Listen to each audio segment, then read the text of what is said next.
booking office now. Well, Moran, Mr. Martin seems to have done his work very satisfactorily. I carried out your instructions in a letter, Professor. Now, Moran, let's get our bearings. That wall, I take it, faces Peldon Street. Exactly. Originally the main entrance to the station. And the lift shaft? Here, on this side.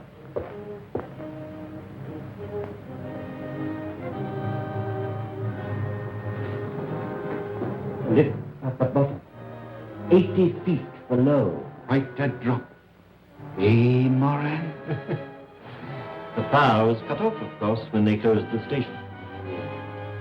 I think we are secure from any interference here, Moran. It's quite a fortress. A fortress that I fancy even Mr. Sherlock Holmes will find it difficult to storm. Dr. Watson. Oh, very fellows. You caught cold? No, it's this infernal atmosphere. Oh, I suppose it is pretty thick. Thick? My dear Holmes, it's intolerable.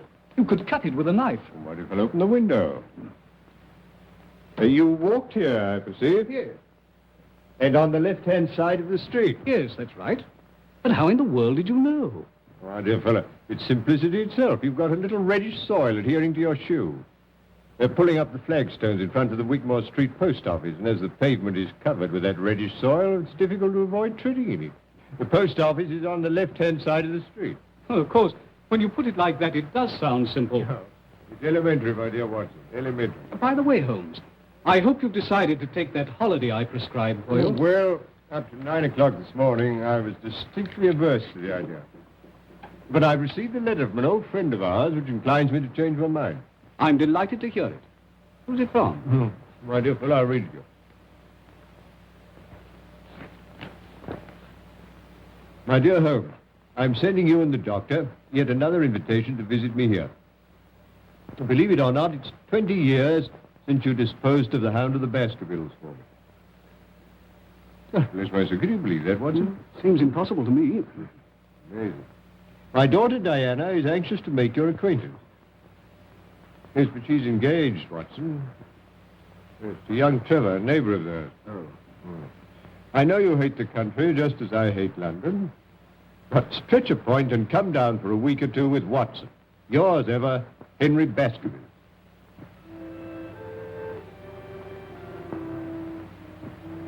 Father's asked Sherlock Holmes to come here for a few days. Why? Has the family hound come to life again? Oh, don't be absurd. Hello, you two youngsters. Oh, Dad, do you really think there's any chance of Mr. Holmes coming here? Well, as you know, I haven't been able to persuade him in the past. For the post, sir? Thank you, Jack. Holmes is a creature of habit.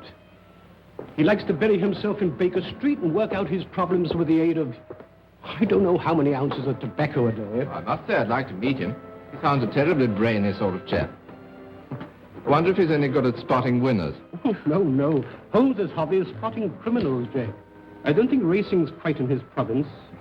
Mr. Lestrade, sir. Ah, good morning, Lestrade. Anything important on hand? Morning, Mr. Holmes. How are you, Doctor? I don't know. You've the air of something unusual having occurred. Well, yes, Mr. Holmes. Well, tell me about it. Look, you find a cigar on the table. Thank you. I'm leaving London. Well, God bless my soul. This is a very sad development, Watson. With Professor Moriarty, that Napoleon of crime, still at large. You and your Professor Moriarty, Mr. Holmes. He seems to see his hand behind every other crime in the calendar. The Yard doesn't share your views, I'm afraid. They think it's all moonshine. Well, moonshine's a brighter thing than fog, Lestrade. However, tell me where you're going. Exeter. Exeter? Oh. Promoted Chief Inspector. Reorganizing the traffic, I presume. No. Barchester races. Half the West Country turn up. And they make Exeter their headquarters. Well, good luck, Lestrade. If your talent for organization is equal to your flair for detection, Barchester races should be something of a sensation. Thank you, sir. In case it's any use to you, the Chief Constable, Colonel Ross, gave me something good for the Barchester Cup. Oh, what is it? His own horse. Silver Blaze. Well, there you are, Watson. Make a note of that. As a matter of fact, the doctor and I are going down to the West Country to stay with Sir Henry Baskerville, so we may possibly see you. I hope so, Mr. Holmes. And if you do feel like having a fatter doctor, don't forget Silver Blaze. Watson, put a bit on for me. What?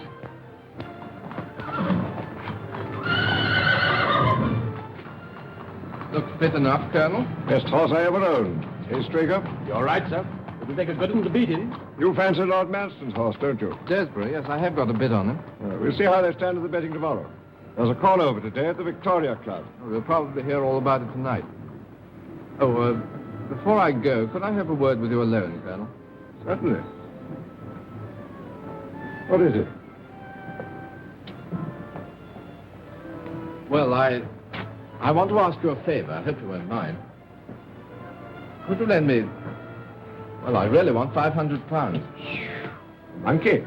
That's pretty cool, isn't I'm it? in a devil of a hole, or I wouldn't ask for it. Yeah, but why come to me? Why not Sir Henry Baskerville? Well, it's to do with racing debts, and Sir Henry's terribly down on racing. Well, have you tried your bank?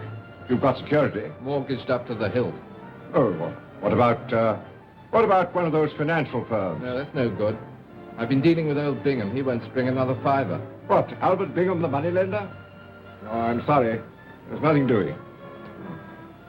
Oh, well, thanks all the same.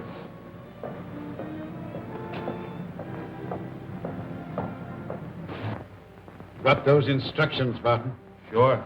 I'm expecting a visitor in a few minutes. You'd better stand by with Prince till he goes. Very good, Professor. Eh? Bring him in.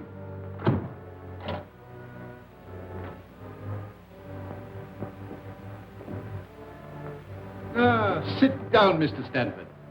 I understand you wish to consult me. Yes, that's right. What is your business? Look here, Professor, I'm a commission agent in a big way, I'm fully aware who and what you are. Well, in that case, I'll come to the point. I've laid bets amounting to over £150,000 against Silver Blaze for the Barchester Cup, when his price was 100 to 6 against. You follow that? Perfectly. His trial yesterday proves he's a smasher, a world beater. At the call over at the Victoria Club tonight, he finished up a firm favourite at 7 to 2 against. I can't lay off anything to speak of, so to cut a long story short, if Silver Blaze wins the cup, I go out of business. I see. And you wish me to arrange that Silver Blaze does not come under starter's orders. Is that it? Exactly. I must confess that this is a somewhat unusual experience, even for me. I've had some little association with the turf, merely as a form of recreation. And I have found in general that bookmakers are an honorable body of men. See here, Professor, I haven't come here... Sit down. I presume you are aware that what you're asking is out of my usual line of business. I thought you were prepared to take on anything for a consideration. Quite. It depends on the size of the consideration. Well, I've told you what I stand to lose. What's your price? £10,000. Pretty steep, isn't it? It is not my custom to argue about these matters, Mr. Stanford. Take it or leave it. Very well. Then that settles it. Now, Mr. Stanford, a few details. I'm going home now, Straker. I shall be there if you want me. Take every precaution. That's all right, sir. Hunter here sleeps in his box every night. His bed's pushed across the door and he bolts himself in from the inside. No one could even attempt to enter without waking him. Good. I can trust you, Straker. Tell me, Jack, what is the matter? There's nothing the matter, dear, really. Oh, yes, there is. I noticed it the moment you arrived. You're worried about something, aren't you? Really, darling, it's nothing. Here's the car.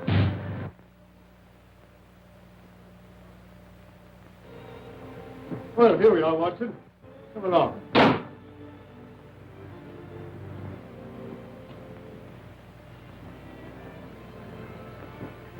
My dear Holmes, delighted to see you. We're delighted to come. And you too, Doctor. Oh, it's very kind of you. Head, looking at you both, I can't believe it's 20 years. Oh, you flatter. Now, come along. I want you to meet my daughter. Oh, thank you.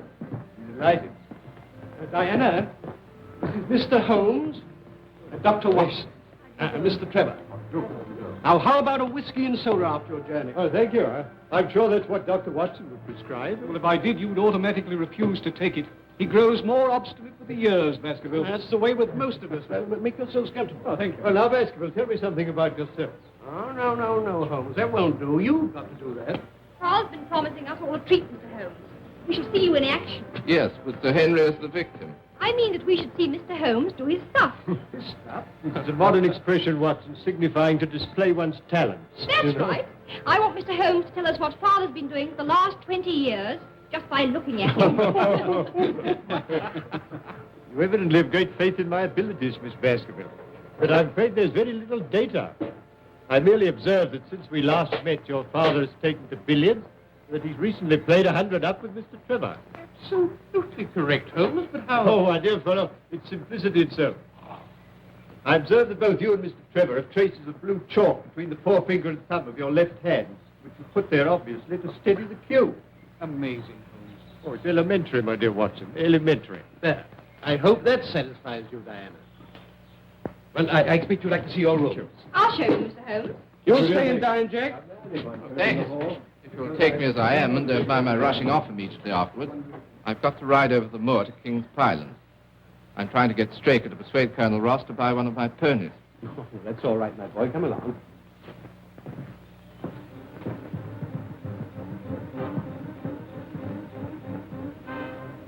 This is the place we arranged he should meet us. What's the time? It's just 8 o'clock. Here it is. You understand? Don't fail.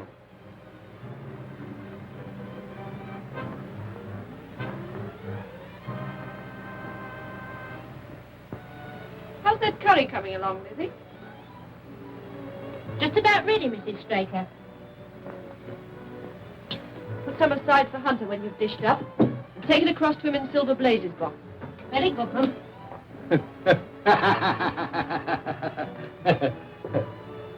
Everything all right, Under? Yes, thank you, sir. I do hope Mr. Straker isn't late. Especially asked for curry. Oh, he shouldn't be long now, ma'am. Dinner's ready, Jim. All right, I'll just go and have a watch. Lizzie, don't forget Hunter's supper. Oh, no, ma'am, I'm keeping it up for him. All right, then you can bring ours in now. Very good, ma'am.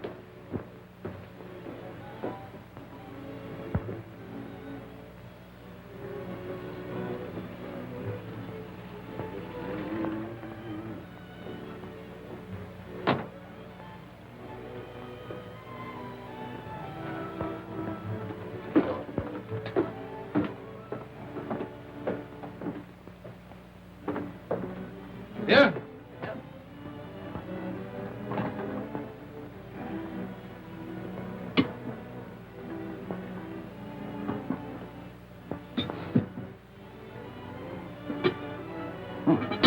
Smells good. All right? Yes, but you only just came in time. Well, I've had a lot to attend to. Is the Colonel coming over again before the race? He didn't say so. He seemed quite satisfied when he arranged the time. Who are you sending in the horse box with Silver Blaze? I shall send Hunter, of course. And Simpson will probably follow along with it. What's the betting on Silver Blaze now? 7-2, I think he told us the last call over. Here's your supper, Ted. Thanks. Night, Ted. Bye-bye, Liz.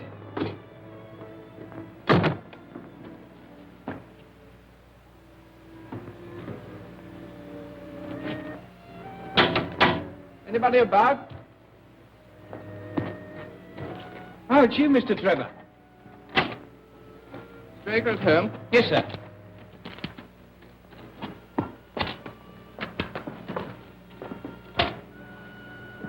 Look out for the mare for me, will you, Simpson? Very good, sir.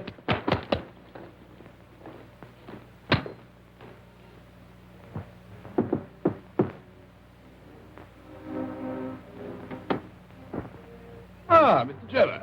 Hope I'm not butting in. Not a bit. Come in. Just called round to have a chat about that pony. Well, sit down. Have a drink? No, please. Whiskey? Yes, thanks.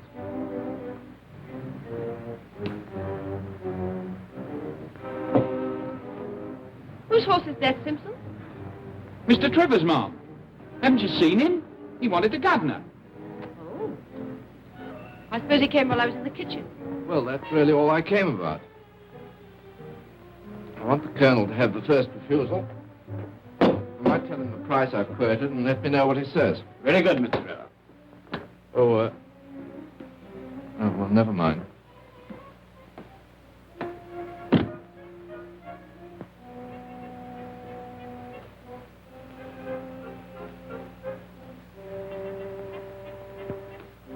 Mary. Mary.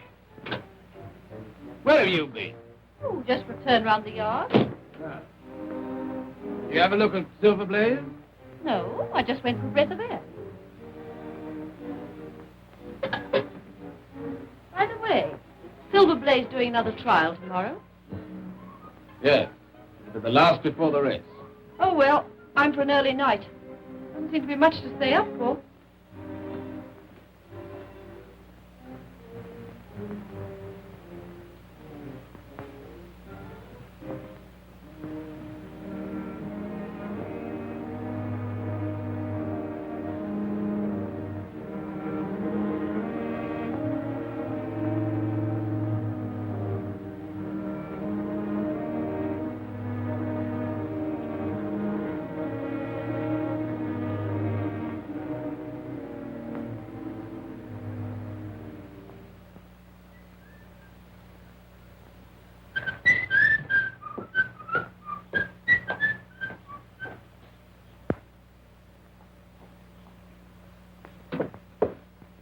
Here, Ted, wake up.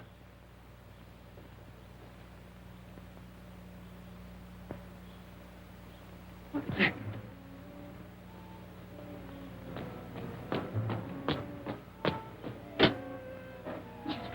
Where's the governor? Why, isn't he in the yard? What's up? Is anything wrong with Silver Blaze? He's gone. Gone? Yes. And Hunter's dead.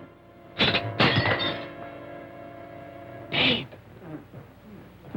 You must have a look round this morning, Holmes. Oh, thank you. I'd like to. There are a few improvements since you were here last. Yes.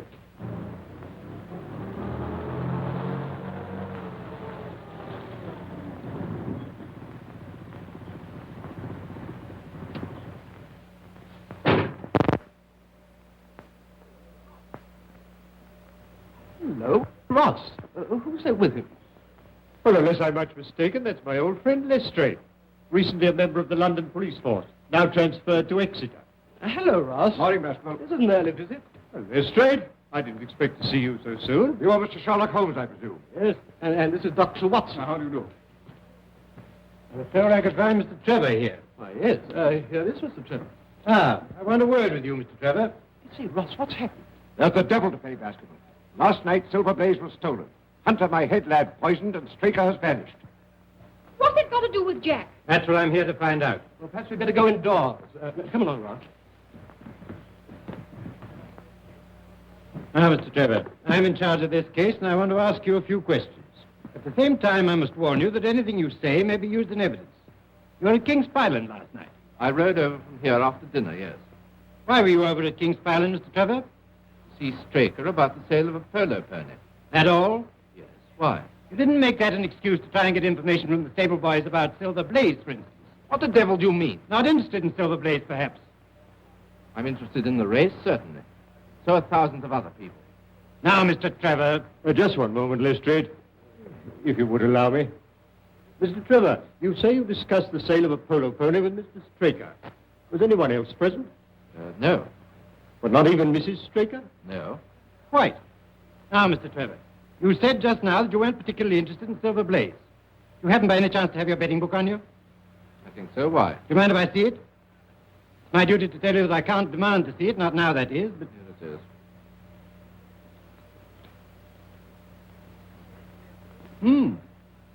I see you backed Desborough, the second favourite for the Barchester Cup, to win you £5,000, Mr. Trevor. 5,000? But, Jack, you told me you only had a few pounds on it. I'm sorry, dear. I had my own reasons. Before you go any further, Lestrade, may I ask if it's your intention to apply for a warrant against Mr. Trevor? Not at the moment, Mr. Holmes. It's my duty to warn him. I'm in your hands, Inspector. I won't run away. As a justice of the peace, I will be answerable for Mr. Trevor. You better stay here, Jack, while the investigation's going on. Well, thank you, Sir Henry. Very well. Now, Mr. Holmes, I may as well be frank with you. There are things in this case which completely baffle me. Really? You surprise me. I was saying to Colonel Ross that I'd be glad of your cooperation. Well, the case certainly has some points of interest. But what does Colonel Ross say? I wish to leave no stone unturned to avenge Straker and recover my horse. Very well, Lestrade, I am at your service. Thank you, Mr. Holmes. I'll be getting along. I'll see you later at King's Palace. Really, Holmes, I must protest. You're down here to recuperate, you know. Undoubtedly, my dear doctor, but only last night you suggested a tonic. Well, here is one ready-made. Yes, please, Mr. Holmes, for my sake and Jack's. Well, Watson, that settles it. Dr. Salter, Mr. Sherlock Holmes, Dr. Watson. This is Silver Blaze's box.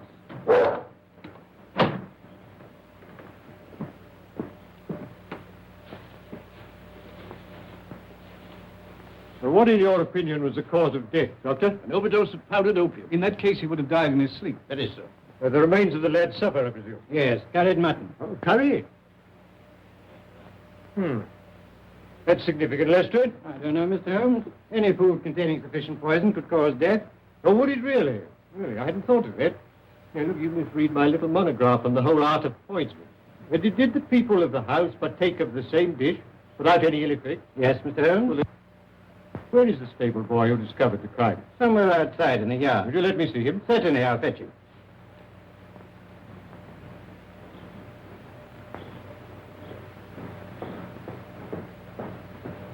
Your name, Simpson? Yes, sir. The opium has a distinct taste, does it not, Doctor? Yes, not unpleasant, but quite distinct. Oh, quite. I thought so.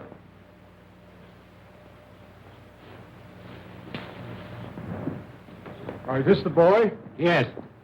Now, my lad, you say that Mr. Trevor dismounted at the gates and asked you to water his horse.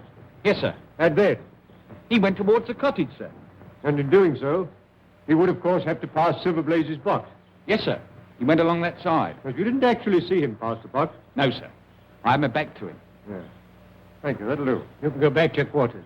Very good, sir. Would you like to question Mrs. Straker, Mr. Holmes? Not at the moment. But by the way, Colonel, there's another training stable. Quite close, I believe. Yes, Capleton. Silas Brown trains Lord Manston's horses there. Lord Manston's Desborough's second favorite? Yes. Ah. Then, with the exception of Baskerville Hall and Trevor's place, your only neighbor would be Silas Brown. Yes. I phoned Brown at once on the discovery of a crime. He knows nothing. Oh. Oh, and there's nothing to connect Mr. Trevor with the Capleton stable. Nothing. Oh, by the way, Colonel, have you an old shoe of Silver Blaze? Yes, here.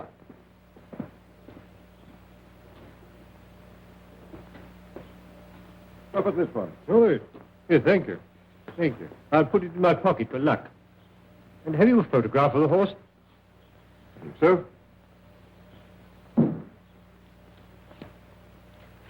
Is this too? Perfectly. Thank you. Do you mind? Not at all. Now, Watson, let us transfer our activities to the moor.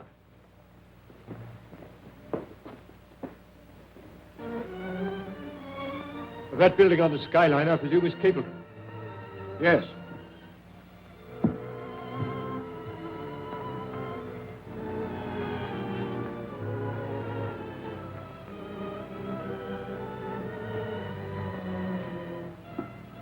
But there's an imprint of a hoof here.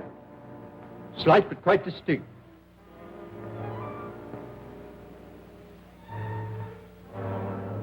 An exact fit. And here are footmarks. What's that? Watson. It's Straker. Obviously, he followed the thief, caught him up here, there was a struggle, he paid with his life. And here's the torch he used to take the horse.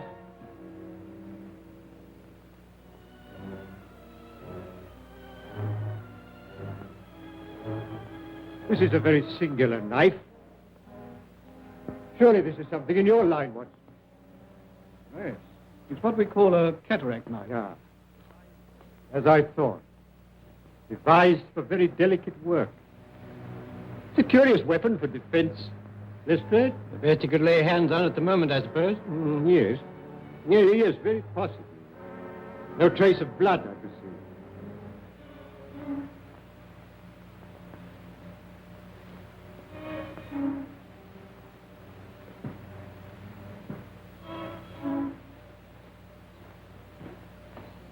Why, that's Straker's coat. This is curious, Lestrade. What, Mr. Holmes?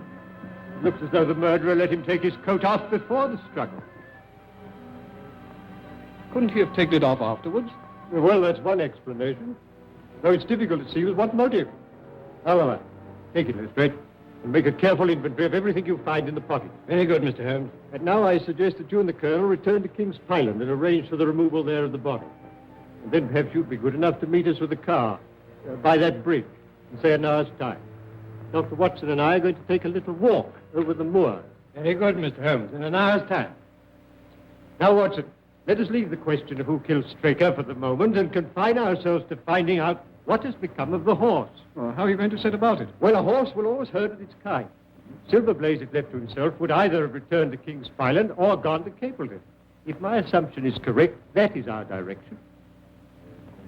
Hoof prints again. Let's carry on a little further. Look, Watson. Look here. Here's a man's footprints beside the horse's. A man wearing square-toed boots. The horse was alone before. Precisely. It was alone before.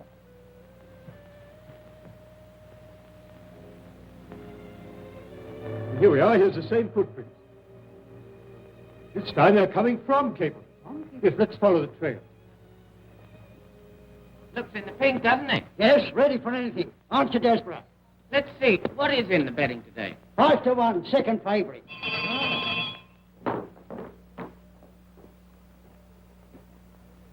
Journey's in, Watson.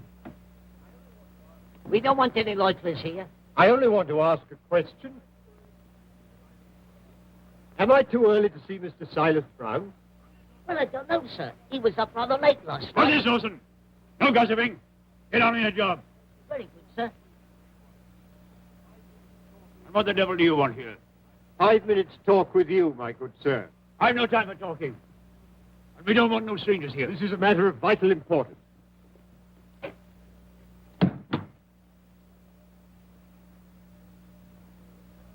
Lie. A lie. Very well. Shall we talk it over here or inside? All right. Come on. I shan't keep you more than a few minutes, Watson. That's all right, Holmes. Now, Mr. Brown, I'm at your service.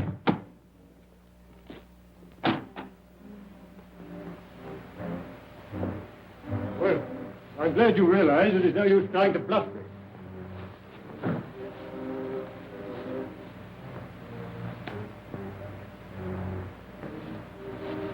Yes, that's quite a clever bit of faking, Brown.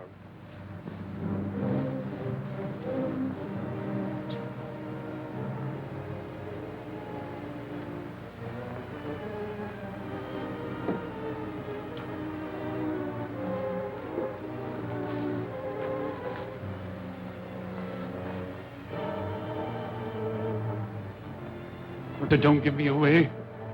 I'll return the horse. Very well, but providing you do as I tell you.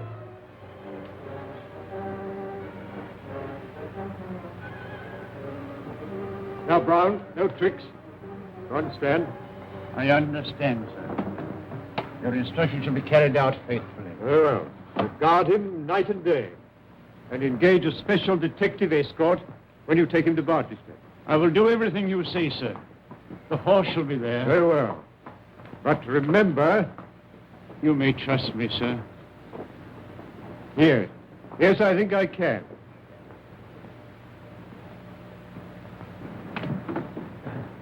I'm sorry to keep you, Watson. Oh, it's all right. Well, a more perfect compound of the bully and coward than Silas Brown I've seldom met with. The horse is there, then? Yes. Well, he tried to bluff it out. But I described to him so exactly what his actions had been last night that he's convinced I was watching him. Well, what actually happened, Holmes? I'll tell you. Now I must go and collect Mr. Holmes and Dr. Watson. I must say I haven't much hope of their having found the horse. I'll be here when you come back.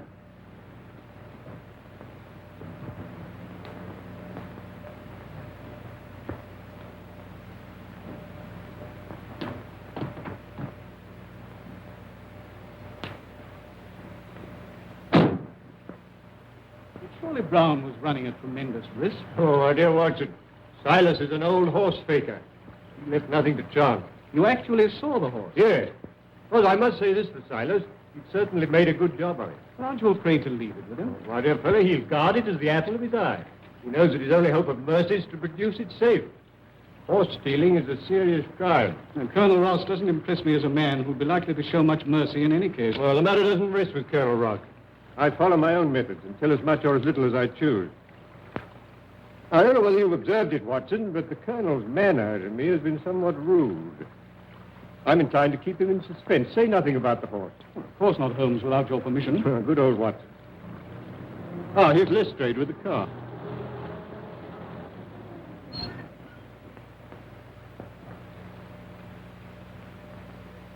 Well, Mr. Holmes, seen anything? Yes, we've seen some very interesting things, Lestrade. Boots. Boots? Yes, square-toed boots. Where now, Mr. Holmes? Baker's Cottage, please. I hope Mr. Holmes won't be long. I want to phone the story through in time for the 6 o'clock edition. Mr. Holmes, I represent the Western Mail. I understand you're taking up this case. No, certainly not. I'm just Holmes the busybody, retained by the police to supply their deficiencies. Oh, Inspector, there are several points upon which I should like to ask your advice. I must consider whether I don't owe it to the public to scratch the horse immediately. Certainly not. I should let the name stand. My business with Mr. Holmes now is private, if you don't mind. Right you are. I've got something to go on with anyhow. Good day, everybody. I'm very glad to have had your opinion, sir. Well, Doctor, have you made your examination? Yes. Straker was killed by a savage blow from some blunt, heavy instrument delivered with enormous force. Lestrade, let me see his coat. Will you have it there? Yes, here it is. Thank you. I presume you made the inventory I asked for. Don't ask me, Mr. Holmes.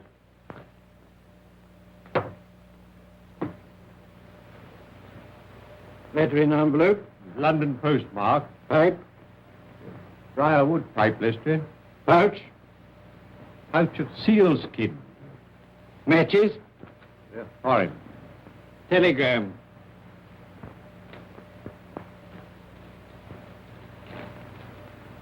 Handed in at Coombe Tracy. Let's see what the letter says first. Bingham & Co. Financier. 92A Bond Street, London, W1. J. Straker, Esquire, King's Pyland Stables, Devon. Dear Sir, please receive this as official notification that your commitments to us, secured by 6 promissory notes, were today purchased by Mr. Leslie Martin of 15 Lamb Street West, to whom you are now accountable. Yours faithfully, Bingham & Co. Our friend Straker seems to have been somewhat financially embarrassed. Now for the telegram. For Cup Final, send instructions. We'll meet you as we agreed. Martin. I think Mrs. Straker might be able to help us here. She's in her room. I'll fetch her. Thank you, Doctor. I don't think she'll be much assistance, Mr. Holmes. Apparently she and Straker went to bed about the usual time. When she woke up in the morning, she found it gone. Still, I'd like a word or two with her, Lestrade, regarding her husband's habits. No one like a wife, I'll tell you that. Watson? Yes, quite. You remember I have these, Lestrade. Pray don't think it a liberty. Not at all. You're welcome. I see nothing in them. I see no more than you. But I've trained myself to notice what I see.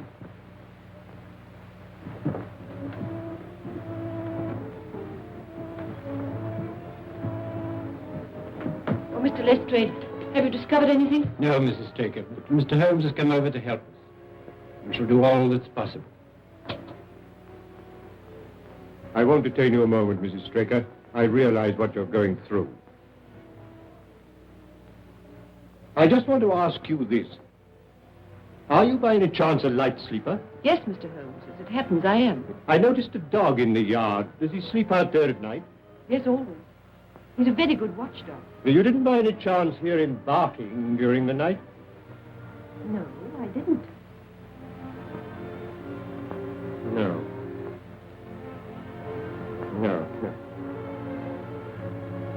Just one other thing.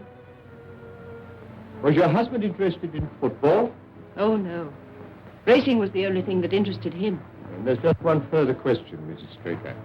You had curry for supper last night. Did you mention that to anyone outside the house? Why, no. No, thank you, Mrs. Straker. I don't think I need intrude upon your time and patience any longer. Thank you, Mr. Holmes. Colonel, you have a few sheep in the paddock. Have you had anything wrong with them of late? No, I don't think so. Oh, Now you mention it, I believe that one of my stable lads did report that 3 of the sheep had gone lame. Ah. Why do you ask? Well, just a long shot, Colonel. A very long shot. Lestrade, let me recommend to your attention this singular epidemic among the sheep. You consider it important, Mr. Holmes? Oh, yes, exceedingly so. Is there any other point to which you want to draw my attention? Well, to the curious incident of the dog in the night time. Dog was perfectly quiet in the night. Curious incident. Oh. Well, I'm going to Baskerville Hall. Will you be following? Yes, very possibly, Lestrade.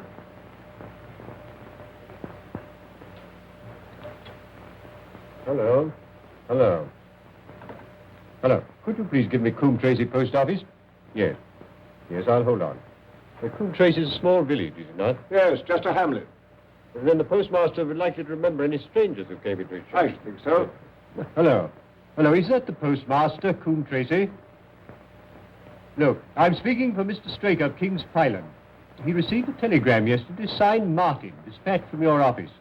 If he cannot recall anybody of that name, could you kindly describe the sender to me? Yes.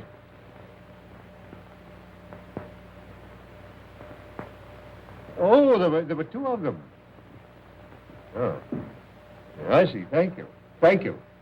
I'm very much obliged to you. You think the telegram's important? Very much so, Watson. Well, au revoir, Colonel. We've had a charming little breath of your beautiful Dartmoor air.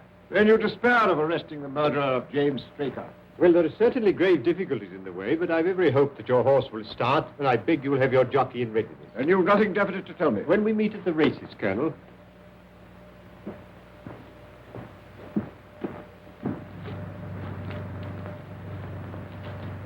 What do you make of it all, Holmes?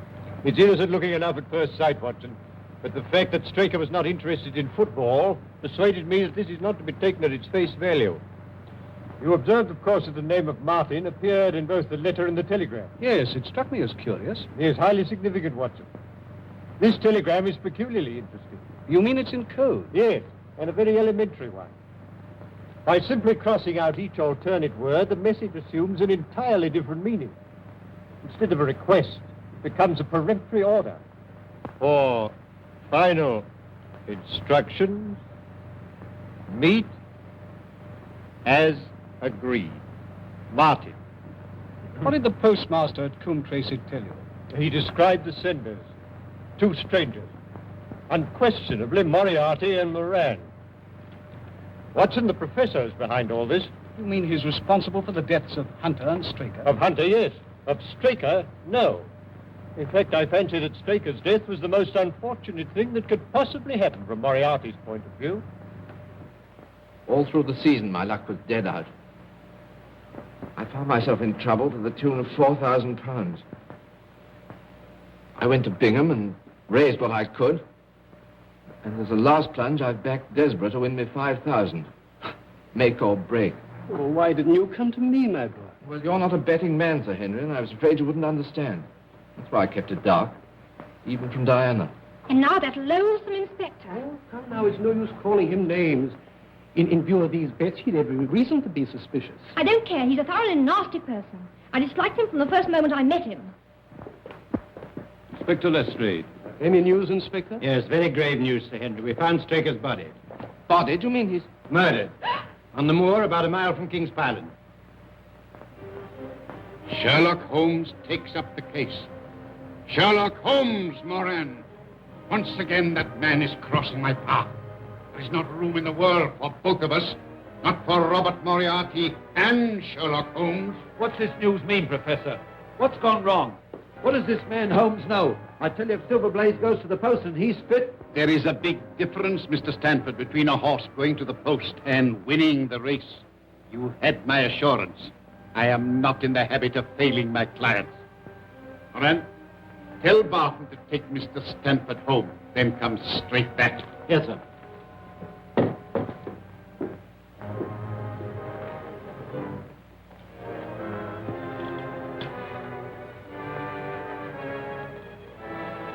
Prince, it's now 4 o'clock. Have the car ready in 15 minutes. Very good, Professor. Are we out for a long run? Yes, we've got to be back in Devon well before midnight. And Prince, We'll need the gun. Okay.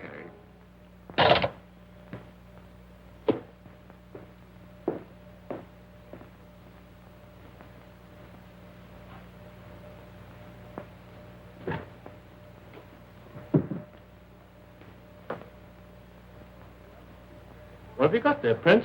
Oh, you haven't seen this little gadget before, have you? No. You hadn't joined us when it was last used. Let's have a look. It's a magazine air gun, absolutely silent and immensely powerful. Made specially for the Professor by a well-known foreign gunsmith. Seems you're going to use it again. Oh, there you are, Barton. I want you to take Mr. Stanford home. Yes, we're in deeper waters than you think, Lestrade, but we must take the case one step at a time. Now, I've progressed so far, I'm glad to say, as completely to exonerate Mr. Trevor. You've got to convince me, Mr. Holmes. I've every hope of doing so. Now, you will agree that Hunter was murdered in order that the horse could be stolen. Exactly, we all know that. When I examined the remains of Hunter's supper, I remarked on the fact that it consisted of curry. Yes, but I still don't see. Well, perhaps I could help you, see. One or two other things as well. That was the first link in my chain of reasoning. Hunter was poisoned with powdered opium, and powdered opium is by no means tasteless. Well, then, Mr. Holmes, why didn't the boy notice? By no means tasteless when mixed with any ordinary dish. Curry was exactly the medium which would disguise that taste. So, you remember that I asked Mrs. Straker if she told anyone they were having curry for supper that night, and she replied, no. Yes, I remember you putting that question. Well, it's surely too monstrous a coincidence to suppose that Trevor happened to come along with powdered opium on the very night when a dish was served which would disguise its flavor. That is unthinkable, Lestrade. That certainly is a strong point. And there's a further point, even more significant, Lestrade. The silence of the dog. Though someone had been in the stable and fetched out the horse, the dog had not barked enough to arouse Mrs. Straker, who was a light sleeper. You know, obviously, the visitor was some member of the household. But then what do you make of it, Holmes? One thing for certain. Trevor becomes eliminated from the case. Well, I confess, Mr. Holmes, in view of what you say, I don't know what move to make. Make no move at the moment, except to assure Mr. Trevor that all suspicions of him were unfounded. You know, we're old friends, Lestrade. I should hate to see you make such an ass of yourself as wrongfully to arrest the future son-in-law of Sir Henry Baskerville. I appreciate that. I'll speak to Mr. Trevor. Was that taking my name in vain? Ah, Mr. Trevor, I just had a little chat with Mr. Holmes. And I'm glad to say that he sees eye to eye with me.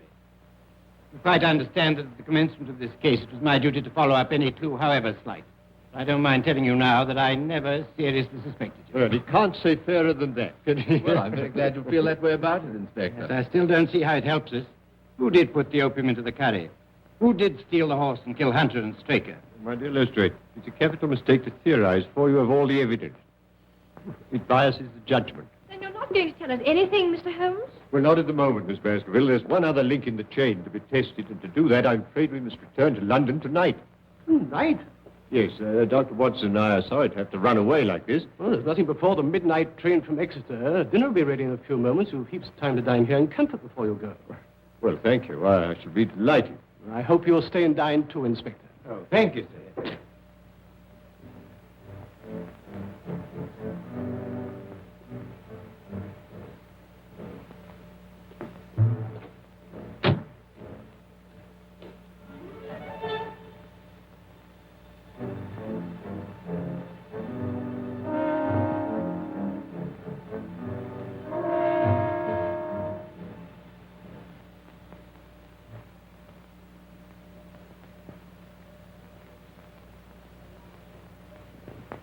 That's quite a museum piece, Sir Henry. Well, we've had it a long time. Well, it's nearly 11, Holmes, and if we're to catch that midnight train from Exeter, I'll order the car. Don't bother, Sir Henry. I'll take Mr. Holmes and the doctor in mine. Well, thank you, Lestrade. Yes, it's a pity you've got to leave us, Holmes, and I'm sorry you can't tell us any more. You're leaving 3 very puzzled people. Well, I hope to solve the puzzle for you all on Cup Day, in Colonel Ross's box.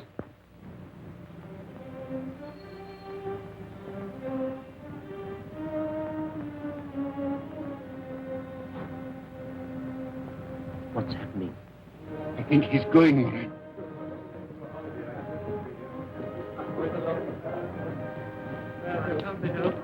Au revoir, Holmes. Safe journey. Thank you so much. Goodbye.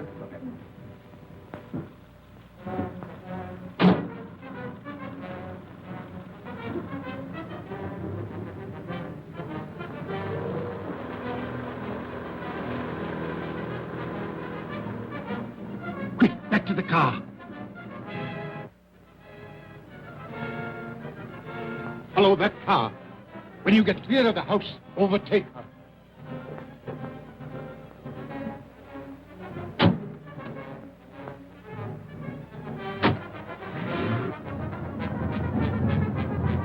I've the strongest reasons for thinking that Professor Moriarty's the brains behind this crime. You know, he seems quite an obsession with you. You still don't believe in the Professor? Frankly, Mr. Holmes, I do not. Another few yards, Moran, then let them have it. Oh, no. There's a car following us. Quick, down for your life.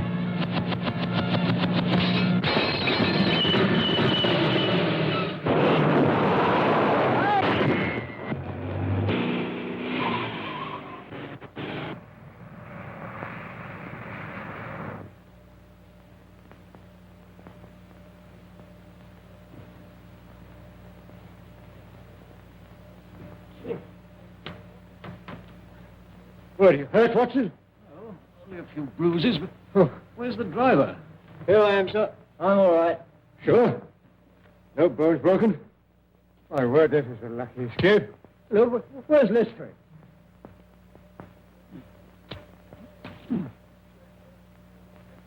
Watson, have you seen Lestrade? Lestrade!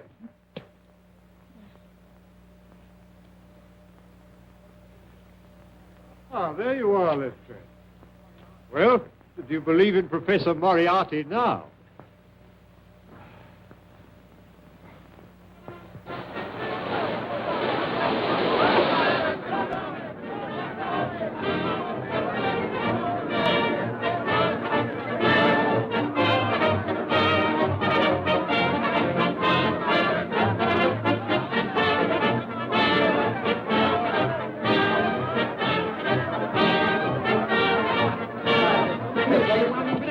Silver Blaze, 61. I'll take 60 pounds to 10.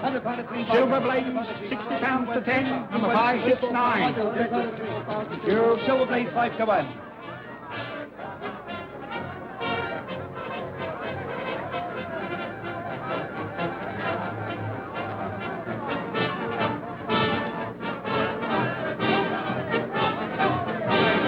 May I borrow your glasses, Mr. Holmes?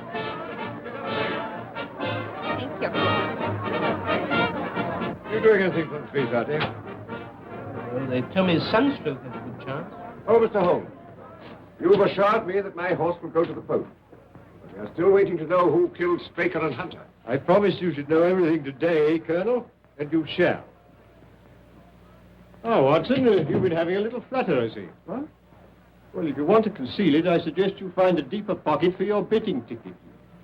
It's all very well, Mr. Holmes, but we're waiting. Yes. Well, Colonel, in the first place, it will come as a shock to you to learn that Straker was a scoundrel, utterly unworthy of your confidence.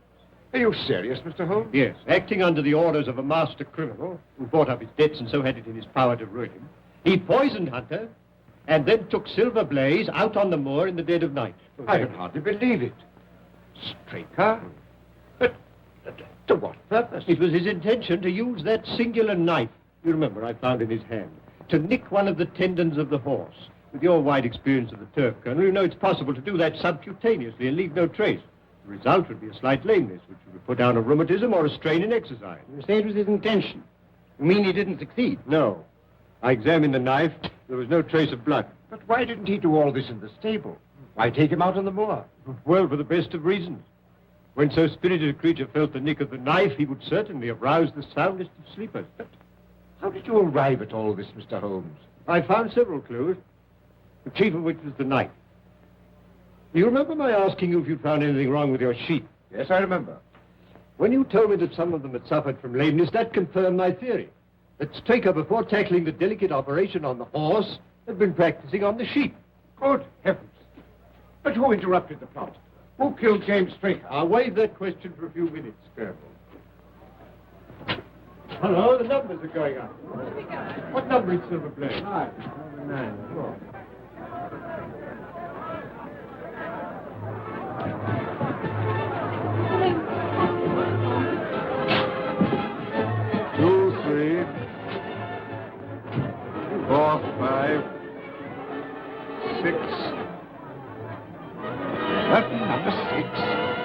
By my jock, he's riding another horse. What? Silverblaze doesn't run. Look, Holmes. Silverblaze doesn't run. There's been a mistake. The 6 should have been a 9. Mr. Holmes, I'd relied on you implicitly. Yes, and you may still do so, Colonel.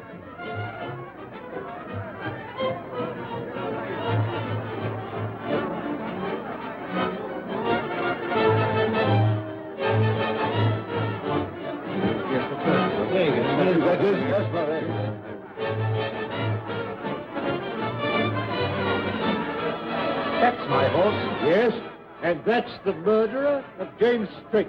What? It was a kick from Silver Blaze that killed your trainer.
A bullet has penetrated the shoulder and lodged near the lung. But we heard nothing. You wouldn't. It was fired from an air gun. Noiseless and of tremendous power. How could it possibly be concealed in the crowd? In the interior of a specially designed kinematograph camera. Good heavens. But how on earth did you know? Well, I observed through the glasses a group of cameramen lined up near the winning post. I fancied I knew one of them. Mr. Holmes, what does this all mean? It means, Colonel, that you've been cheated of your race by the most cunning and dangerous criminal in London. Is there nothing can be done? Lestrade, who's the most likely man to give me some information on the betting for the cup? Difficult to say. Old Sam Silver's a member of the Victoria Club and a good friend of mine. Where can we find him? It's 100 to 1. He's in the Champagne bar at this moment. I'll stay here with Merton, if you don't mind. There's no question about it. Stanford had laid over £100,000 against Silverblaze and got left with it. Point him out to me. There he is, Mr. Holmes, in the dark suit and the bowler. Thank you, Mr. Silver. Watson, I want you to take particular note of that man. Not a word, Sam. Trust me. Excuse me, Mr. Holmes. You can rely on me to look after this. Yes, but I think you need a little unofficial help. Just to supplement your usual happy mixture of cunning and audacity. Is there anything I can do? Yes, my dear Watson. A job that involves tenacity of purpose, of which, my dear fellow, you've given me so many proofs. Look, I want you to remain here and never lose sight of Stanford.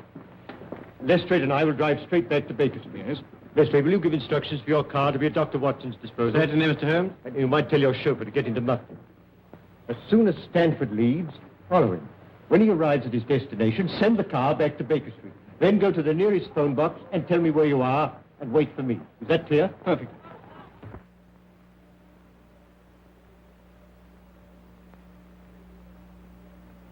Yes, come in. Mr. Holmes, it's nearly midnight. You really must eat something. Can't I tempt you to a night's bit of haddock? My dear Mrs. Hudson, you've always been a temptation to me, but haddock at this moment is not. How about a nice sheep's head? No, thank you, Mrs. Hudson.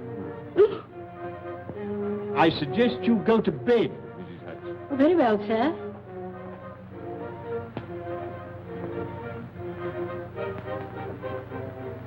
Still your move, Lestrade.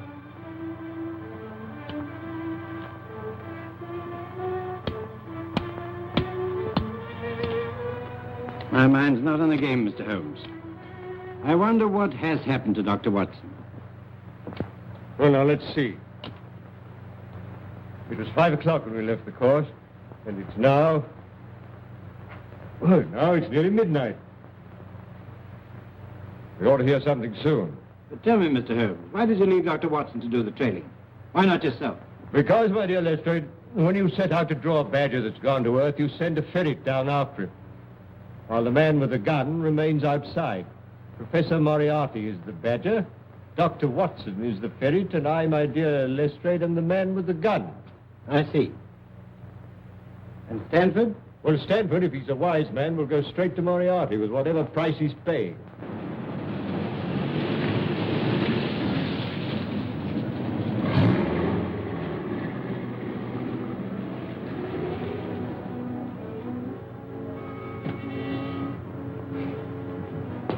When you finish with the professor, you'll be taken back to where we picked you up. You got the necessary on you, I suppose? Yes, of course. Okay.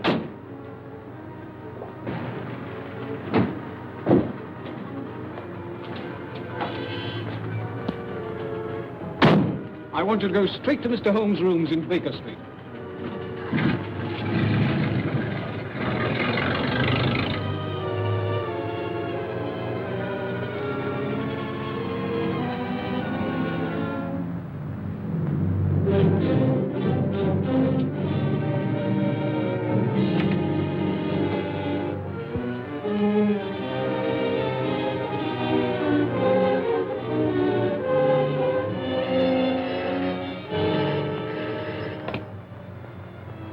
Yes? Is that you, Holmes? Watson speaking from Sladen Mills.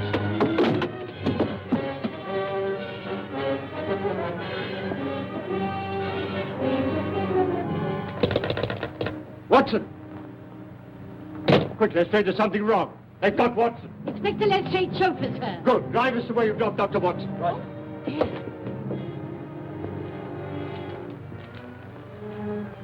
Quite correct, Mr. Stanford. I must say this case has proved more intricate than I anticipated. It should have been worth a trifle more. However, perhaps next time. You may go. Barton? Here.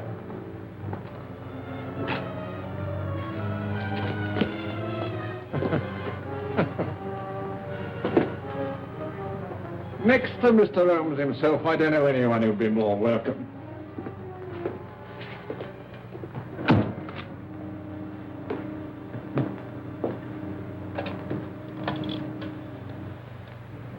Hello. Professor? Who do you think I got here, of all people? No. Dr. Watson. Eh? Watson, did you say? Dr. Watson? What are you doing here? Moran. Yes.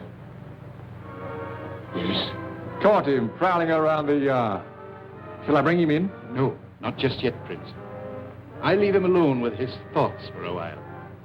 Nothing like a little suspense.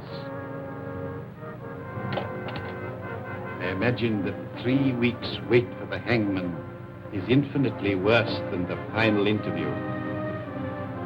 Eh, Moran?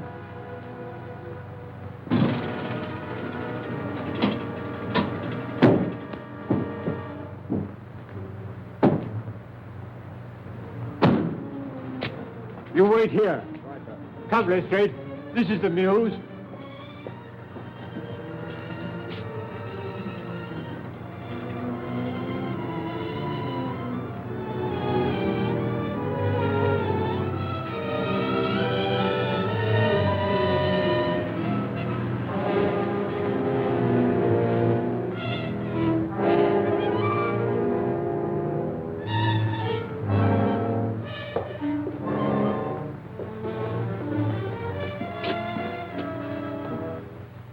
Looks pretty solid, Lestrade. What building is this? This must be the back of the old Felden Street Tube Station.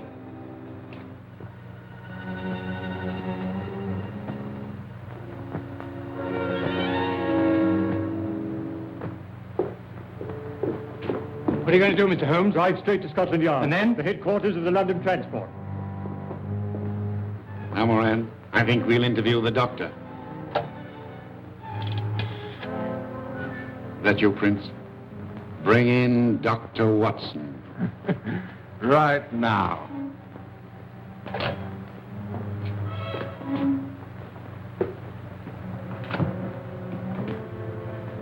Now then, Doctor.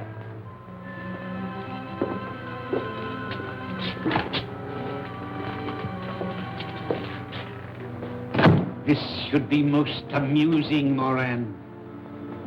Ah, come in, Doctor.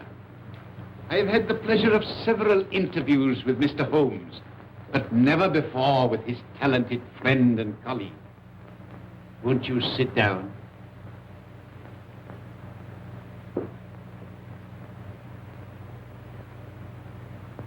May I ask what you are doing in this neighborhood? I'd good reason to think it was your neighborhood, Professor. Really?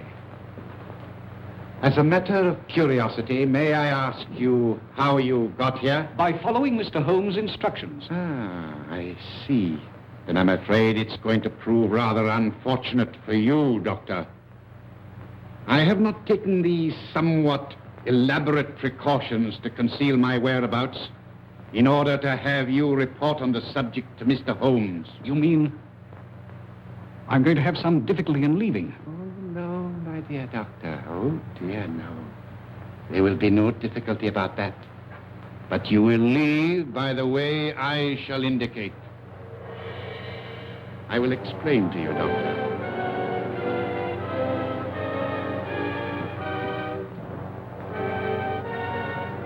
You are now in what was the Peldon Street Tube Station.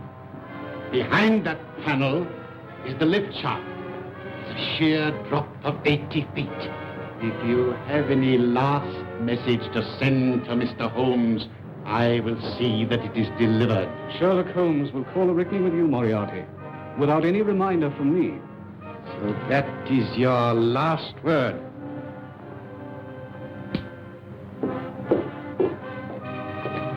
Very good. I will now remove the panel and wish you a swift journey.